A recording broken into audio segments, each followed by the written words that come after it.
Basically contingent liability कल मैंने जैसा कि बताया था कि मे भी ऐसा हो सकता है कि फ्यूचर में कोई ऐसा इंसिडेंस अकर हो जाए जिसकी वजह से हमारे कंपनी को कहीं कुछ पैसे देने पड़ जाए, ठीक है, उसे कहीं ना कहीं कुछ लायबिलिटी बने, कुछ देना पड़े उसे, ठीक है। तो उस फ्यूचर इंसिडेंस को माइंड में रखते हुए अगर कंपनी अपने पास कुछ ऐसा रिजर्व में कुछ ऐसे एसेट्स रखती है कि इन फ्यूचर अगर कोई ऐसा इंसिडेंस अगर अकर्ड होता है तो उसको मैनेज करने के लिए हम इस एसेट्स को यूज करके उसको मैनेज कर देंगे। फॉर एग्जांपल जैसा कि मैंने कल आपको बताया था कि सपोज करिए मैं मैन्युफैक्चरिंग प्लांट है हमारा, मैं किसी प्रोडक्ट की मैन्युफैक्चरिंग करता हूँ और सपोज करिए इस मंथ में जितने जो मैन्युफैक्चरिंग मैंने की उसमें से 10% प्रोडक्ट ऐसे थे जिसमें बहुत सारे फॉल्ट्स थे और हमारे क्वालिटी टीम ने उसको आइडेंटिफाई नहीं कर पाया प्रॉपरली और वो गलती से मार्केट में चले गए। तो जिस कस्टमर के पास वो प्रोडक्ट जाएगा वो कस्टमर डेफिनेटली कंज्यूमर फोरम में जाएगा कि हमने 10,000 रुपए इन्वेस्ट करके ये प्रोडक्ट खरीदा और इस प्रोडक्ट में ये फॉल्ट की और कंपनी हमें सपोर्ट नहीं कर रही है, ठीक है। तो हमारे अगेंस्ट वो लीगल एक्शन वगैरह ले लेगा। तो उस लीगल एक्शंस को मैनेज करने के लिए हो सकता है हमें बहुत ज्यादा पैसा खर्च करना पड़े या कस्टमर को देना हो या कोर्ट हमारे ऊपर फाइन इम्पोज कर दे, ठीक है। तो ऐसी सिचुएशन को डील करने के लिए, टैकल करने के लिए हमें एकदम चुप रहो। तो ऐसी सिचुएशन को डील करने के लिए हमें जो फंड जो पैसा खर्च करना पड़ता है, जो हमारी लायबिलिटी बनती है अगेंस्ट द पब्लिक, उस लायबिलिटी को फुलफिल करने के लिए हम जो फंड यूज करते हैं उसको बोलते हैं कंटीजेंट फंड, ठीक है। तो अपने जो हम बैलेंस शीट मेंशन करते हैं उस बैलेंस शीट में भी इस कंटीजेंट फंड को मेंशन करते हैं। जैसे कि यहाँ पे देखिए कह रहा है a contingent liability is defined as liability which may arise depending on the outcome of a specific event। अगर कोई स्पेसिफिक इवेंट अकर्ड होता है तभी इसकी जरूरत पड़ती है। It is a possible obligation which may or may not arise depending on how a future event unfold। हमें कंटीजेंट लायबिलिटी को फॉलो करना पड़ेगा या नहीं करना पड़ेगा, डिपेंड करता है कि जो इंसिडेंस अकर हुआ उसको हम किस तरह से मैनेज कर रहे हैं, ठीक है। जैसे नॉर्मली क्या होता है कभी कभी हम कस्टमर्स को अपने लेवल पे बोल देते हैं अरे यार हम आपको नया प्रोडक्ट दे दे रहे हैं, कोई दिक्कत नहीं, तो वारंटी में आप दूसरा ले लीजिए। अगर मान लीजिए हम कस्टमर को सपोर्ट नहीं करते तो अगर कोर्ट में आता है तो मैटर बहुत बड़ा हो जाएगा। तो उसको मतलब वो डिपेंड करता है कि हम किस तरह से उसको मैनेज कर ले रहे हैं। A contingent liability is recorded. A contingent liability is recorded when it can be estimated, else it should be disclosed, ठीक है। A contingent liability is recorded when it can be estimated। ये इसकी जरूरत तब पड़ेगी जब हम पहले से इसको एज्यूम कर ले कि हाँ ऐसा हो सकता है, अदरवाइज हम कंटीजेंट लायबिलिटी की हमें जरूरत नहीं पड़ती है। एग्जांपल के तौर पे देखिए लिखा हुआ है for a company point of view, अगर एक कंपनी की पॉइंट ऑफ व्यू से सोचें कि कंटीजेंट लायबिलिटी होगा क्या। Your company might be in the middle of a law shoot and your lawyer thinks that the other party has a strong case which could potentially lead to damage worth of ₹10 crore। मतलब हमारी lawyer को लग रहा है कि जो हमारी third party company है वो हमारे ऊपर कुछ ऐसे केसेस कर देगी, ऐसा कुछ उसने प्लान कर रखा है जिसकी वजह से हमारी कंपनी को 10 करोड़ रुपए का नुकसान हो सकता है। तो इस केस में क्या करेंगे हम, in that case the company would book that amount as contingent liability. तो कंपनी को ऐसा लग रहा है कि हाँ हो सकता है 6 महीने बाद हमारे ऊपर 10 करोड़ रुपए का फाइन इम्पोज किया जाए, तो इसलिए हम क्या करेंगे 10 करोड़ रुपए अलग रख देंगे सुरक्षित, कि अगर भविष्य में ऐसा हुआ तो हम इस पैसे को उस काम के लिए यूज कर सकते हैं। इसका एक सबसे अच्छा एग्जाम्पल आप ऐसे ले सकते हैं, फाइनल यस सर। इसका एक सबसे अच्छा एग्जांपल ऐसे ले सकते हैं, जैसे मान लीजिए कि मैं एक ट्रांसपोर्टर हूँ, ठीक है। मेरे पास 10 ट्रक हैं, मैं ट्रक का बिजनेस करता हूँ, ट्रक चलवाता हूँ, उससे मेरा रेवेन्यू आता है। तो कहीं ना कहीं ये भी मेरे लिए एक बिजनेस हुआ, ठीक है। तो अगर मैं 10 ट्रक चलवा रहा हूँ, ठीक है, तो कहीं ना कहीं मेरे पास बैकअप में कम से कम 30 से 40 लाख रुपए कैश के फॉर्म में हमेशा रहने चाहिए, क्योंकि कब किस ट्रक का एक्सीडेंट हो जाए, कब किस ट्रक किसी को रोड एक्सीडेंट में मतलब मार दे, तो इन सारी चीजों को मैनेज करने के लिए मुझे पैसे खर्च करने पड़ेंगे। अगर ट्रक का एक्सीडेंट हो गया, ट्रक टूट गया या कोई पार्ट डैमेज होगा, उसको रिपेयर करा के तुरंत उसको अपने बिजनेस में चलाएं, अदरवाइज मेरे बिजनेस में लॉस हो जाएगा। अगर ट्रक ड्राइवर ने किसी को एक्सीडेंट करके मार दिया जान से, ठीक है, तो उसके घर वालों को हमें कुछ पैसे देने पड़ेंगे। ये सारी चीजें क्या है कि हम ये माइंड में रख रहे हैं कि ऐसा हमारे बिजनेस में हो सकता है, तो उसके लिए हम सेफ साइड, खुद को सुरक्षित रखने के लिए अपने पास 30 से 40 लाख रुपए हमेशा रखते हैं, ताकि अगर ऐसा कोई फ्यूचर इंसिडेंस अकर्ड होता है तो उसको हम मैनेज कर सके, उस लायबिलिटी को हम फुलफिल कर सके। तो ऐसी लायबिलिटी के लिए जो हम फंड रखते हैं उसको हम कंटीजेंट फंड बोलते हैं, और उस लायबिलिटी को हम बोलते हैं कंटीजेंट लायबिलिटी। ठीक है, ये क्लियर है? Yes, sir. नेक्स्ट है हमारा अकाउंट्स रिसीवेबल्स। अभी एक टॉपिक हमने पढ़ा था अक्रूड लायबिलिटीज, ठीक है, मतलब हमें क्या देना है। ठीक है, अब हम पढ़ने जा रहे हैं हमें क्या लेना है। ठीक है, अकाउंट्स रिसीवेबल्स, हमें क्या लेना है का मतलब ये है, जैसे इसके पहले जब हमने ये वाला टॉपिक पढ़ा था अक्रूड लायबिलिटीज, मतलब हमें क्या देना है। क्या देना है का मतलब कि ऐसी कौन सी एक्टिविटीज हम इस करंट फाइनेंशियल ईयर में कर रहे हैं जिसकी वजह से फ्यूचर में हमें कुछ पेमेंट करना पड़ेगा। जो फ्यूचर में पेमेंट करेंगे उस पेमेंट को भी हम मेंशन अपने बैलेंस शीट में करेंगे, चाहे भले ही हमने उसको पेमेंट न किया हो। ऐसे ही ये अकाउंट्स रिवर्सेबल में है कि हमें क्या मिलेगा, हमें अभी तक हमें नहीं मिला है वो अलग की बात है, लेकिन भले ही नहीं मिला है हमें, लेकिन हम अपनी बैलेंस शीट में मेंशन करेंगे कि इस फाइनेंशियल ईयर में हमने ये टास्क परफॉर्म किया था जिसकी वजह से हमें इतना अमाउंट मिलना है, लेकिन अभी मिला नहीं है। उसी को हम बोलते हैं अकाउंट्स रिसीवेबल्स। इसमें कह रहा है accounts receivables are amount own to the company by debtors. That is the reason why we also use the term sundry debtors or denoted the amount owed to the firm. This represents amount usually arise out of normal commercial transaction. This represent amounts, ये उस amount को represent करता है जो usually arise out of normal commercial transaction. जो हमारे जो time period हमारे फाइनेंशियल ईयर का, उससे अगर बाहर जाके अगर हमें अमाउंट मिल रहा है लेकिन वो इंसिडेंस अकर हुआ करंट फाइनेंशियल ईयर में, तो भी हम इसको अपने बैलेंस शीट में मेंशन करेंगे। In other words, accounts receivable to sundry debtors represents unpaid customer accounts. Unpaid customer accounts का मतलब ये है कि हमने अपनी बैलेंस शीट में दिखा दिया कि देखिए हमको इतना पैसा चाहिए, लेकिन अभी हमें मिला नहीं है, तो हमारी बैलेंस शीट में मेंशन रहेगा कि हाँ हमें इनसे मिस्टर एक्स से इतने रुपए लेने हैं और वो अभी हमें मिले नहीं है। एग्जाम्पल के तौर पे देखिए, यहाँ पे एक एग्जाम्पल मैंने लिया है। An example of account receivable includes an electricity company. Suppose करिए कि इलेक्ट्रिसिटी कंपनी है, वो इलेक्ट्रिसिटी कंपनी क्या करती है, हमें इलेक्ट्रिसिटी प्रोवाइड करती है, उसके बदले वो हमें क्या करती है, बिजली का बिल देती है।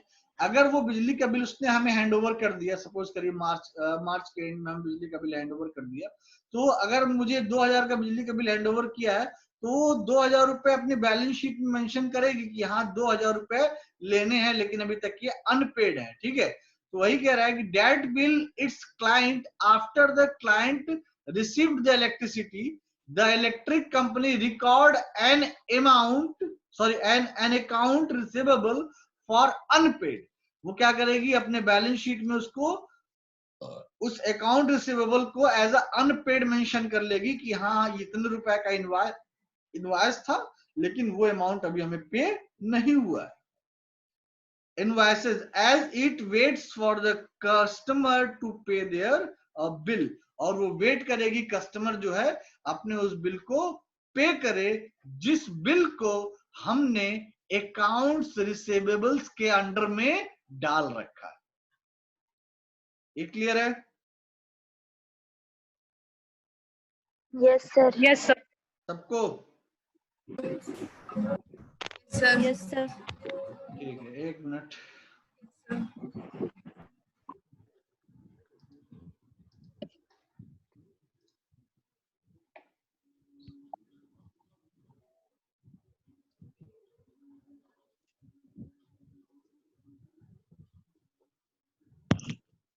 कल्पना भारती एंड वैशाली, वैशाली का रोल नंबर है, ठीक है। Kalpana Bharti roll number edit कर लेना नाम के साथ। एंड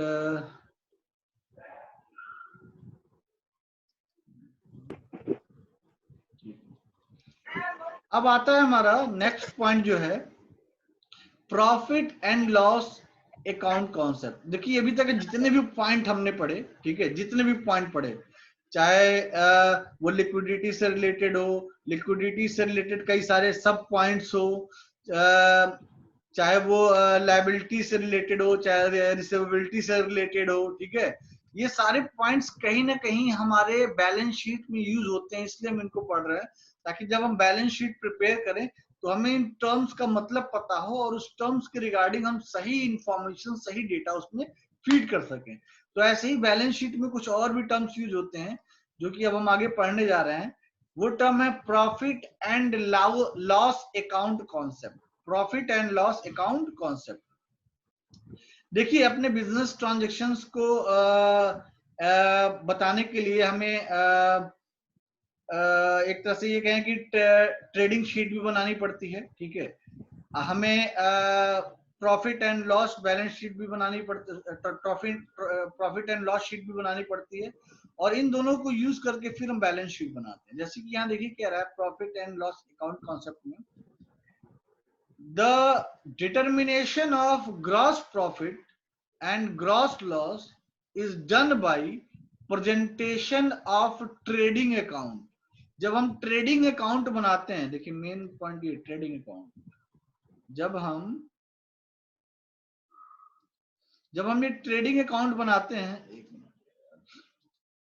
जब हम ये ट्रेडिंग अकाउंट बनाते हैं तो ट्रेडिंग अकाउंट में हम सिर्फ और सिर्फ ग्रॉस प्रॉफिट और ग्रॉस लॉस को मेंशन करते हैं। जब हम ट्रेडिंग अकाउंट बनाते हैं तो हम ग्रॉस प्रॉफिट और ग्रॉस लॉस को मेंशन करते हैं, लेकिन but it does not reveals the net profit और net loss of a concern during the particular period.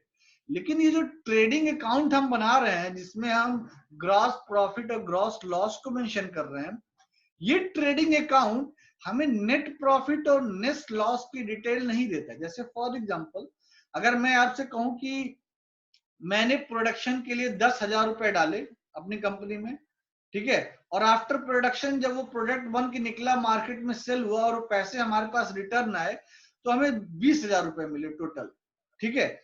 हमने इन्वेस्ट कितना किया था 10,000, आया कितना 20,000, तो हमारा ग्रॉस प्रॉफिट कितना हुआ?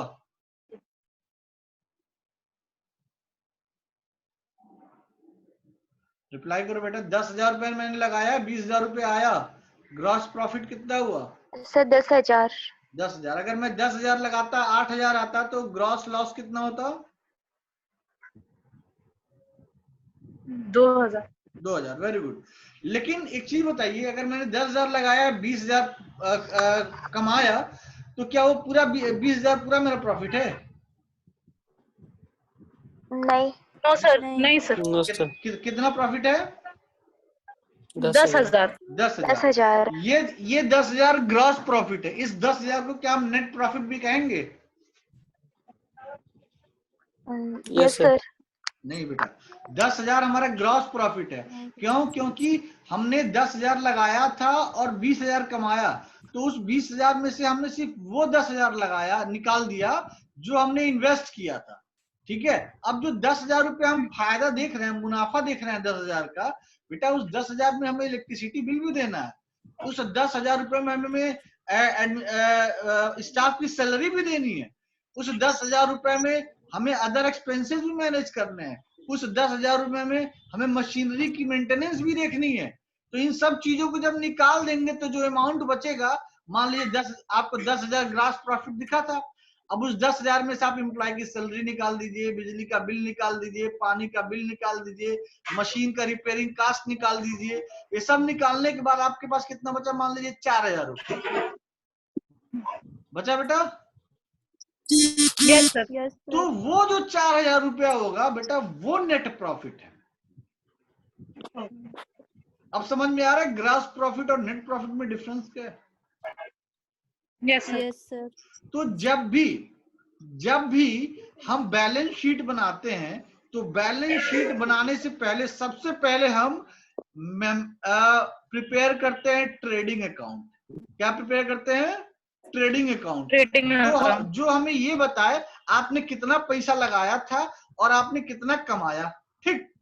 उसके बाद जब हम ट्रेडिंग अकाउंट बना लेते हैं, तो ट्रेडिंग अकाउंट से हमें ये पता चल जाता है कितना लगाया और कितना आया। अब उस ट्रेडिंग अकाउंट वाली शीट को यूज करके हम एक प्रॉफिट एंड लॉस अकाउंट की शीट बनाते हैं। इसको मैं रेड कर दे रहा हूं, प्रॉफिट एंड लॉस अकाउंट की शीट बनाते हैं, ठीक है। अब ये प्रॉफिट एंड लॉस अकाउंट वाली शीट को यूज करके हम ये बताते हैं कि आपने इतना ग्रास प्रॉफिट कमाया था, इस ग्रास प्रॉफिट में इतना रुपया आप सैलरी दे दिए, इतना रुपया आप बिजली का बिल दिए, इतना रुपया आप पानी का बिल दिए, इतना रुपया आप अपने फर्म का रजिस्ट्रेशन का चार्ज दिए, इतना रुपया आप मशीनरी के मेंटेनेंस में दिए, सारे एक्सपेंसेस आप निकाल दिए। तो ये जो प्रॉफिट एंड लॉस अकाउंट है, इस प्रॉफिट एंड लॉस अकाउंट में हम ये दिखाने की कोशिश कर रहे हैं कि हमारा नेट प्रॉफिट और नेट लॉस क्या है। कहने का अर्थ है हम दो तरह की शीट बना रहे हैं यहाँ पे। पहले हम ट्रेडिंग अकाउंट के लिए शीट प्रिपेयर कर रहे हैं, उसके बाद प्रॉफिट एंड लॉस अकाउंट के लिए शीट प्रिपेयर कर रहे हैं। तो ट्रेडिंग अकाउंट वाले में हम ग्रॉस प्रॉफिट, देखिए ट्रेडिंग अकाउंट वाले में हम gross profit and gross loss को दिखाते हैं, और प्रॉफिट एंड लॉस अकाउंट वाले में हम net profit and net loss को दिखाते हैं। Yes sir. बेटा यहां तक समझ में आएगा सबको? Yes sir. इसका मतलब Yes, ये sir. कंक्लूजन ये निकल के आया, अगर हम बैलेंस शीट बनाने बैठेंगे तो बैलेंस शीट बनाने से पहले सबसे पहला काम क्या करेंगे? कौन सी शीट बनाएंगे?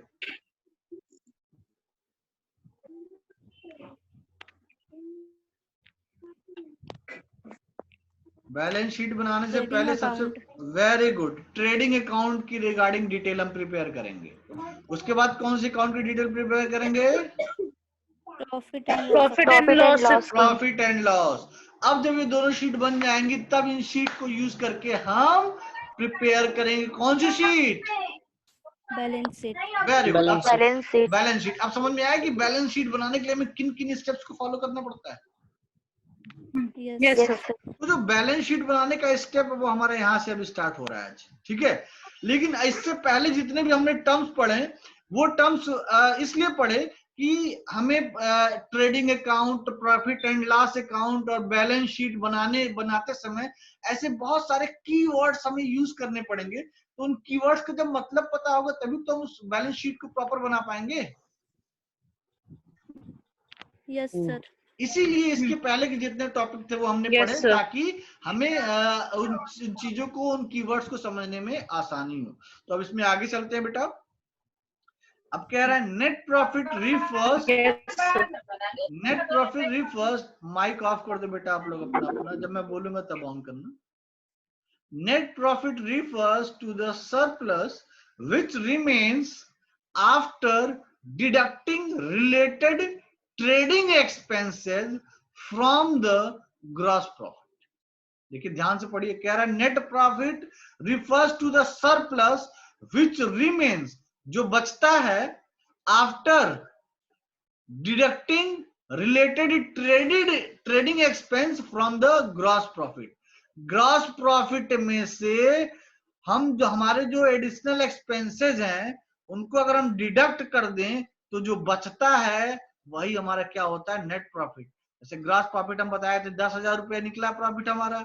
अब हमारे जो रिलेटेड एक्सपेंसेस हैं, refers to the surplus which remains after deducting, तो वो जो एक्स्ट्रा हमारे जो एक्सपेंसेस हैं, electricity bill, salary, machinery maintenance, इन सबको हटाने के बाद जो बचेगा वो हमारा होगा नेट प्रॉफिट। अब इसमें आगे चलते हैं। कह रहा है इन other words all operating expenses such as office and administrative expenses, selling and distribution expenses and non-operating expenses are shown on the debit side.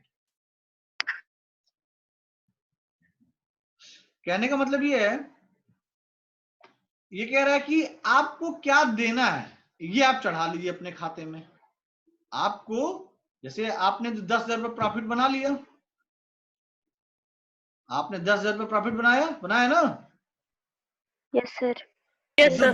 10,000 रुपये प्रॉफिट बनाया, तब आप हिसाब, जैसे मान लीजिए हम लोग अपने घर की बात करें, जब पिताजी एक महीने मेहनत करने के बाद जब सैलरी घर में लेके आते हैं तो माताजी पूरा लिस्ट बना के रख लेती हैं। तो पिताजी मान लीजिए 30,000 रुपये कमा के ले आए, तो 30,000 रुपये पूरा हमारा सेविंग नहीं ना है। उस 30,000 रुपये को हम No, sir. सेव पूरा 30,000 तो सेव कर नहीं सकते हैं। हमारी माता जी लिस्ट लेके खड़ी हैं, ऐसा है 2 किलो दाल लाना है, चीनी लाना है, बिजली का बिल लाना है, दूध का बिल देना है, पानी का बिल देना है, तो फलाना ढिकाना, कपड़ा लेना है, जूता लेना है, ये वो 10 तरह के आइटम की लिस्ट अपनी पकड़ा देती हैं। तो अब पिताजी कौन सा पैसा सेव करेंगे, उनका प्रॉफिट क्या माना जाएगा? ये माता जी ने जो लिस्ट पकड़ाया उस सारे लिस्ट को अमाउंट हटा दें, उनके सारे खर्चे हटा दें, तो जो पैसा बचेगा वो पिताजी मानेंगे कि हमने जो इस महीने कमाया वो मेरा नेट प्रॉफिट है, इतना हम बैंक में जमा कर सकते हैं जिसको हम खर्च नहीं करेंगे। समझ में आ रहा है? तो पिताजी क्या कर रहे Yes, हैं? sir. पिताजी क्या कर रहे हैं? All operating expenses such as office and administrative expenses, जैसे स्टाफ को क्या क्या सैलरी देनी है, selling and distribution expense, product को सेल करने में या उसकी मार्केटिंग करने में क्या क्या खर्चा आया, नॉन ऑपरेटिंग एक्सपेंसेस, ठीक है, are shown in the debit side. तो हमें एक डेबिट शीट बनानी होगी, उसमें हम ये मेंशन करेंगे कि हमको कितना कितना रुपया कहाँ कहाँ देना है। समझ में आ रहा है? डेबिट साइड कितना कितना Yes, रुपया sir. कहाँ कहाँ देना है, एंड देना। All operating and non operating gains and incomes are shown on the credit side. और अब हम ये मेंशन करेंगे कि कहां कहां से पैसा आएगा। कहने का अर्थ ये है कि हमें दो तरह की शीट हम यहाँ पे प्रे कर रहे हैं, एक डेबिट साइड के लिए और एक क्रेडिट साइड के लिए। Credit side. कितना आया और कितना कहां कहां देना है। तो जी कितना आया भाई, प्रॉफिट कितना आया? 10,000 रुपया, ठीक है। और डेबिट साइड में कितना कितना देना है? 6,000 रुपये मान लीजिए हमको बांटना है। तो the differences of two side, कौन से? Credit side. हाँ, Credit डेबिट side. साइड और क्रेडिट साइड की, ठीक है। इन दोनों का जो डिफरेंस हाँ। होगा वो या तो मेरा नेट प्रॉफिट बनेगा या तो मेरा नेट लॉस। Loss. Loss जैसे होगा. मान लो 20,000 रुपए हमारे डेबिट साइड में कितना आया? 10,000 रुपए, मतलब सॉरी, डेबिट साइड में मान लो हमें बांटने हैं कितने? 6,000 रुपए बांटने हैं, ठीक है। और क्रेडिट साइड में कितना आया? 20,000 रुपए। 10,000 रुपए. नहीं, जैसे हमारे पास क्रेडिट साइड का मतलब हमारे पास कितना इनकम आया, ठीक है, 20,000 रुपए आया टोटल। Yes, sir.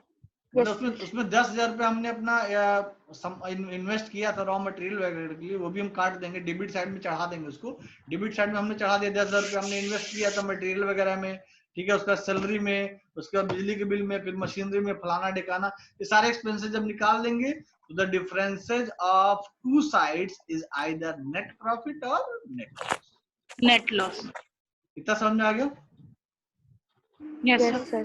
ठीक है। अब इसमें कह रहा है आगे, अगर आगे की बात करें कि profit and loss account related concept, तो अभी हमने जो प्रॉफिट एंड लॉस अकाउंट को समझा कि प्रॉफिट एंड लॉस अकाउंट बनाने के लिए हमें दो तरह की शीट बनानी पड़ेगी, जैसे ट्रेडिंग अकाउंट की sheet and profit and loss account की sheet.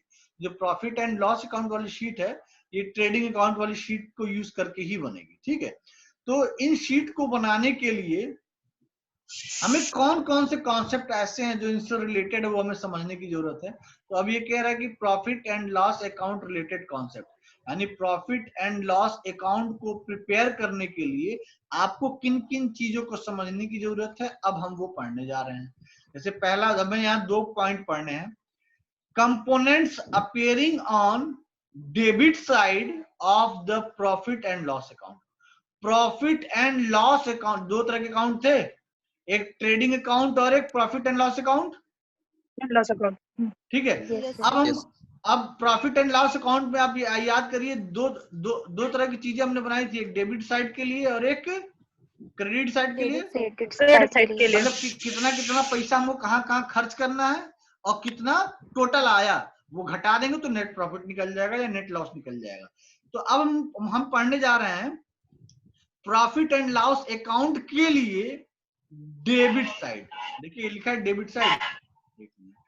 Profit and loss account के लिए हम डेबिट साइड पढ़ने जा रहे हैं, ठीक है। ऐसे ही हम आगे पढ़ेंगे profit and loss account for credit side. Credit Credit side. side। तो जब प्रॉफिट एंड लॉस अकाउंट का डेबिट साइड बना लिया, क्रेडिट साइड बना लिया, तो हमारे पास पूरा खाका तैयार हो गया कि कितना कितना पैसा कहाँ कहाँ लगाया, मतलब कहाँ कहाँ खर्च करना है और कितना कितना पैसा कहाँ से आया है। इन दोनों को घटा देंगे तो हमारा नेट प्रॉफिट या नेट लॉस निकल जाएगा।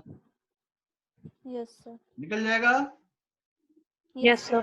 ठीक। Yes, sir। चलो अब इसी को अब अच्छे से पढ़ते हैं। तो पहला हम पढ़ेंगे components appearing on debit side of the profit and loss account, ठीक है।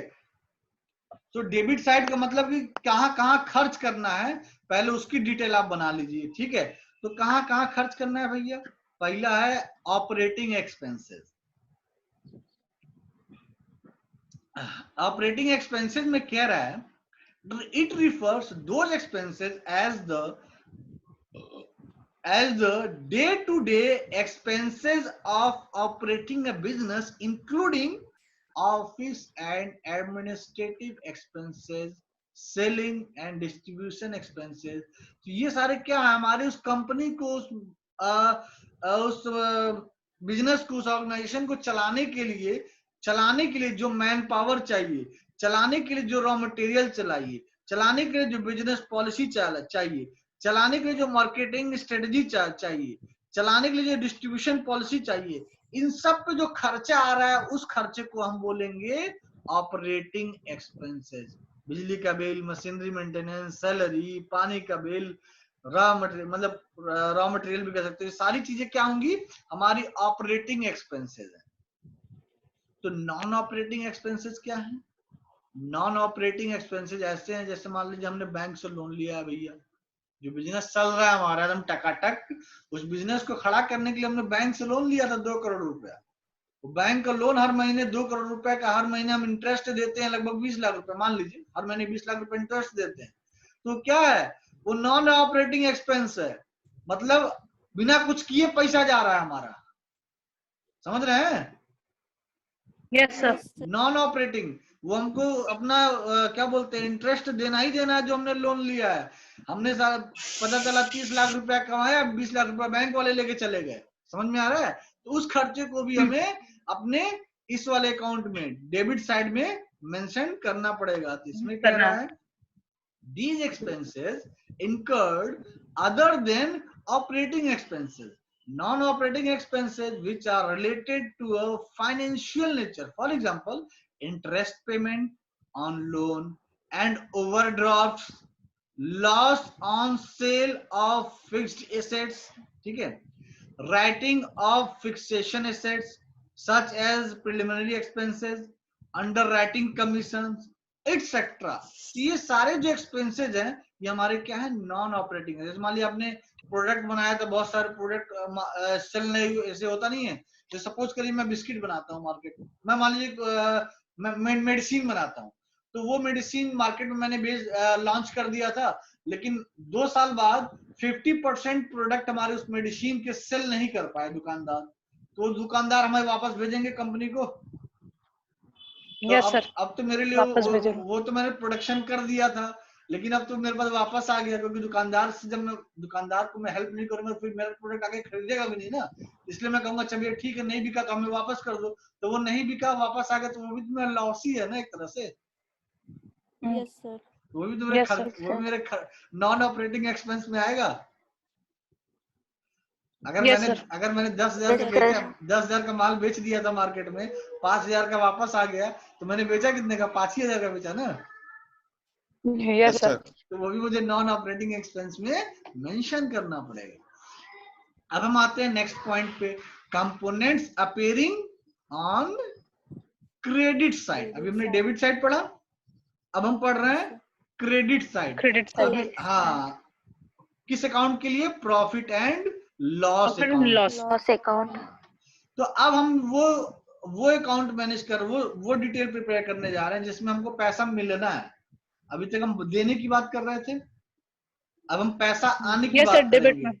हाँ, जब पैसा आने और लेने दोनों का खाका तैयार हो जाएगा, दोनों को घटा देंगे, हमें नेट प्रॉफिट नेट लॉस मिल जाएगा। तो इसमें कह रहा है the following are the components are shown on the credit side. Gross profit brought down from trading account. ठीक है, जो आपने ट्रेडिंग अकाउंट बनाया था, याद आ रहा है? Yes sir, trading account. याद आ रहा है ना? ट्रेडिंग अकाउंट में क्या था कि कितना लगाया और कितना आया, बस यही दिखाना है। 10,000 लगा दिया और 20,000 टोटल कमा लिया। ये नहीं दिखाना है कि कहां कहां और खर्चा करना है, अभी ये सब नहीं दिखाना है, बस कितना लगाया और कितना आया। ठीक है, तो gross profit brought down from trading account. Trading account से आप वो डिटेल उठा लीजिए कि आपका ग्रॉस प्रॉफिट कितना है।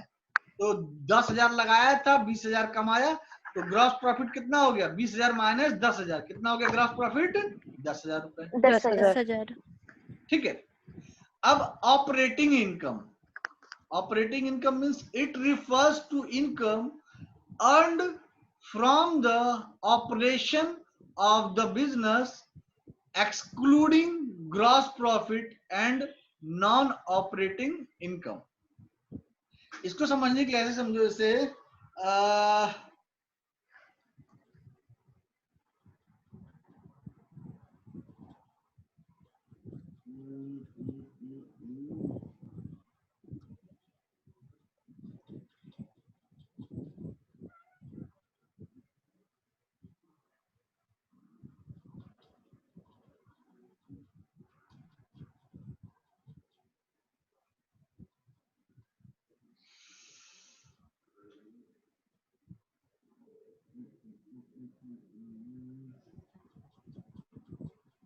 क्या एग्जांपल दूं यार, समझ नहीं आ रहा है।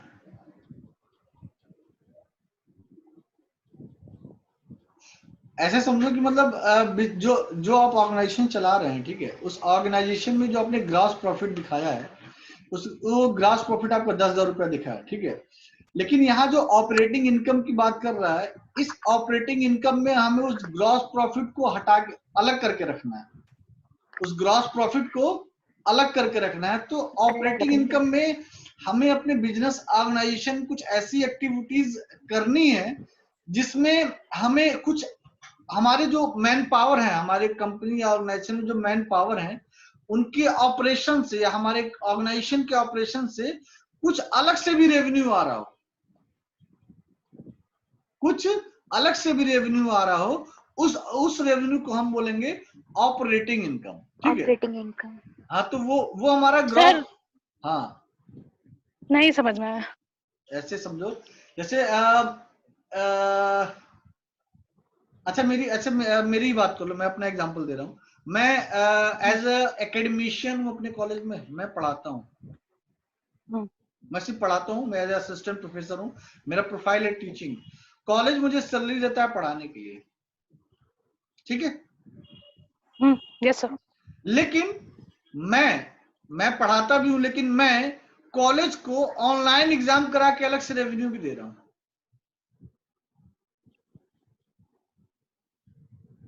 मैं कॉलेज को ऑनलाइन एग्जाम करा के अलग से रेवेन्यू भी दे रहा हूँ।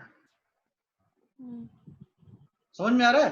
तो कहीं ना कहीं मैं एक एडिशनल, हमारे कंपनी के जो स्टाफ है या एम्प्लॉइज हैं, या फिर हमारी कंपनी का कुछ ऐसा प्रोसेस है जिसके थ्रू हमें एडिशनल से ऑपरेटिंग इनकम आ रहा है। जैसे एडिशनल ऑपरेटिंग इनकम का मतलब ये कह सकते हैं, मान लो आप ऐसे भी समझ लो कि जैसे होता नहीं कि कंपनी, मान लो हमारे फाइनल प्रोडक्ट निकला, प्रोडक्ट निकलने के बाद जो रॉ मटेरियल, जो वेस्टेज मटेरियल निकलता है, उन वेस्टेज मटेरियल को भी तो सेल करके हम कुछ पैसे कमा सकते हैं। Yes sir.